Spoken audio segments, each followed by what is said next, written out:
pupunta tayo sa beach. I-break in natin ang mga parts nito. Shimano at naka disc brake siya. Nandito yung motor.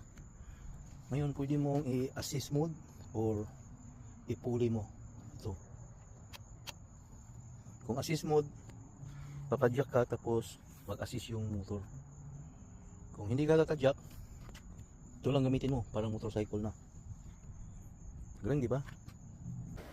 I-drive test natin to. Assist mode lang yung gamitin natin para ma-exercise tayo. Kaya pwede full motor, gamitin mo fully assist mode. Kung assist mode, pumipidal ka, tapos yung motor, matipitin mo. Yung sand, walang problema yan.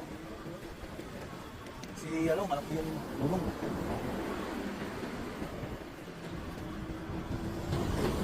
Ganda ng dagat. Ang bilis. Oh! Madali ka makarating sa puntahan. Hindi siya pag nag-hit ka, tumutulong yung motor.